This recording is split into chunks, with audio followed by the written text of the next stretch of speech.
What is up, YouTube? This is Bradley, aka Shadow Puppet, and today, instead of doing the more traditional war recap, I'm going to be discussing the recent update sneak peeks we have so far, kind of what I'd like to see some tinkering with, and then kind of how I see the game moving from here. I want to say up front that I am probably more excited for this update than I have been for any update so far since I've been playing the game way back in like March of 2013. So I'm really hyped just because there's so much hidden in this one update. It's kind of insane. And not only am I excited about the update itself, but I'm excited about the process of the update, the implications of what I think it means for the future, and then how Supercell has responded during the update process. Obviously, there was a little bit of outrage over a small portion of the update. Supercell responded, listened to the community, and made the changes they thought best represented the community's interest. So whether everyone agreed or disagreed with the changes that were made, that's a personal opinion. But it's great to see Supercell respond to the community at large. I know in January we were promised that Supercell would become more transparent. They would start listening to us more. And I think this update right here and the kind of things they've been doing the last few months really prove that that really is the case. That they really do care what not one segment of the player population has to say, but what everyone has to say. And I feel like they're really balancing it and taking it into account with everything they've done. So jumping into this update, first of all, obviously the new troop levels we already know about. Lava Hound level 4 and the Loon level 7 coming to Town Hall 11. As a 10.5, I am excited about this. I'm going to have a lot of fun playing with both of these. I'm going to get those Loons going probably day one. While I'm excited to have the Lava Hound and the Loon at Town Hall 11, I wish, honestly, that they had put the Loon at Town Hall 10. And the reason for that is the lack of diversity of attack styles at Town Hall 10. So we used to complain that Town Hall 10 wasn't balanced. We said that it was impossible to 3-star. Well, they came out with this great Valk buff, where Valks hit faster up front. Brilliant idea, right? And then they added another level of Hogs, and what we saw quickly was that we had, a balanced Town Hall 10. If you planned well, depending on the base, you could definitely 3-star. And that's even max Town Hall 10s. We're seeing max Town Hall 10s go down now. So it's nice to see that they balanced it. So I'd like to see them take this a step further. If you look at Town Hall 9, you see Zap Quake with Drags and Queen Walk La Loon and Go Valho. You see all these different attack strategies, the Avalanche, that are really unique to that Town Hall because it's been so well balanced for so long. We've had so many people playing there. I feel like Town Hall 10 doesn't quite have that much diversity as Town Hall 9 does. And while I feel like that the Lava Hound and the Loon is definitely going to help bring interesting things to Town Hall 11, I would like to see Town Hall 10 at least get the Loons to have just a little bit more oomph, to possibly bring some more air attacks and a little bit more diversity to Town Hall 10. Okay, so I saw someone posted on Twitter a screenshot of a YouTube, I think it was Alvaro, where they had another level of Giants and another level of Walls. The Giants are, understandable. Obviously, defenses have gotten a lot heavier, so people who jibe arch are going to be really interested in having that extra level. So I have no issues with that. I personally don't use Giants hardly ever, but for those that do, that'll be a pretty cool change. I, however, am really excited, and this is kind of silly. I'm stoked about these wall breakers because I really enjoy doing kind of complex queen walks, breaking through multiple layers, even when I farm. That's something I really enjoy, and I like trying to see how the wall breakers are going to go. And for me, that's really part of the fun gameplay is bringing like 12 wall breakers and just kind of going crazy with them. So this will free me up to maybe bring a little bit less or possibly do more with what I currently have. And not only that, it's not only the fact that we're getting new wall breaker levels, it's the implication of what the wall breakers might mean, meaning maybe in a month or two we see a new wall level. And a lot of people hear new wall level and they might huff and say, oh great, Supercell is trying to get more money. When I hear new wall levels, I think, oh great, Supercell is going to get more money. Because if they're making that money and we're paying to play, they're able to keep, giving us the great product that we really do love. So, it's time to pay up. They're giving us all these good stuff. A wall level, honestly, I think it's worthwhile for those who are willing to pay for it. And not only that, but the people who are kind of closer to the end of the game and they're just waiting on things to do, waiting on new troops to come out, grounded walls just gives them something to buy time. So I know if we do get a new wall level in the next few months, 3 months or so, it's something I'll be happy about. I'm not saying it's going to happen. I don't know anything. But, new wall breaker level kind of makes sense that would follow after that. Plus, we don't have a new wall for Town Hall 11. So for me, that kind of aligns and makes sense. Going forward, the new Dark Spell. I think the majority of the reception to this spell is pretty positive. I know everything up to this point is super positive. Everyone's very excited about it.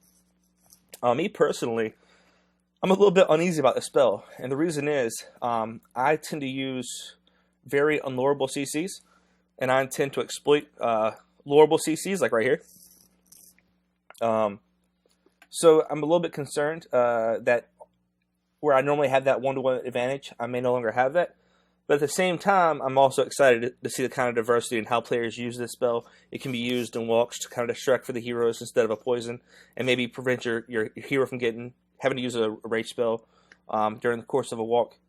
Or, you could use it at the end to clean up. I mean, just a lot of uses I can already kind of see. So while I'm kind of uneasy, I welcome the change, and I'm glad they're thinking of new things already to bring into the game. Finally, obviously the big elephant in the room is the new sandbox mode, and that's been called everything from sandbox to practicing to friendly gameplay to legalized modding. So initially it was just going to be hands off, you can do this however you want to do it, whenever you want to do it, and the Elite Fair Play War community was really disappointed, and I think that some of their opinions were pretty well based. And their opinion was pretty much this. We like risk in our gameplay. We like taking the time to plan out, path out, and work with our teammates to make a plan for our base. And that's something that's really unique to Clash, and they did not want to lose that. And I think, honestly, I definitely see a lot of benefits to sandboxing. Sandboxing is a lot of fun. But at the same time, I can kind of see where the Fair Play community was coming from, and how, in order to be competitive, they didn't want to feel forced into having to just sandbox all the time. They wanted to kind of preserve the game as they liked it. And being someone who liked farming pre-Town Hall 11 update, I know what it feels like to lose a portion of the game in a certain way that I really enjoyed. So I don't want to see anyone else in any other part of the community lose that. So with that in mind, let's actually discuss the modding aspect. We all know modders have been banned. 2-week bans were implemented. I don't know of any permanent bans yet. But I think it's kind of like raising a child. You have to do negative reinforcement and positive reinforcement. So if you do negative reinforcement, you get the bans. It tells people, hey, quit doing this. It's a hard slap on the wrist. But as we all know, people will look for ways to exploit any system. So I think that's where positive reinforcement comes from. And this is why I try to bring ideas to the table. I think if we could, and this is just kind of throwing this out there. This is very vague, and I'm sure other people would have much more creative and better ideas than this. But like, let's say the first and third weekend of every month, you have a sim war, a simulation war, to where people could join preordained clans to have simulated wars, so that simulated wars versus simulated wars. I mean, obviously, I don't think anyone wants to be cracking bases 24/7, just non-stop simming. It does get old, you get burnt out. But I think doing it twice a month and having that ordained by Supercell so that it's part of the built-in game, so that people get that release. They can do that in war if that's what they enjoy. If they came from that community, they get that positive reinforcement to where they're rewarded for doing what they enjoy doing well. And because they're being rewarded for doing it well, maybe they'll avoid trying to find some way to exploit it elsewhere, and we can avoid the negative reinforcement going forward. So it's kind of my thoughts. I think this is a heck of an update. Interested to see a sandbox. I think a lot of people are going to get a lot better. I've frequently complained about the lack of competition in this game. I thought that there needed to be more focus on the YouTubers and the streamers in the community, and I've been excited to see Clash Twitter has been like non-stop just hammering out streamers.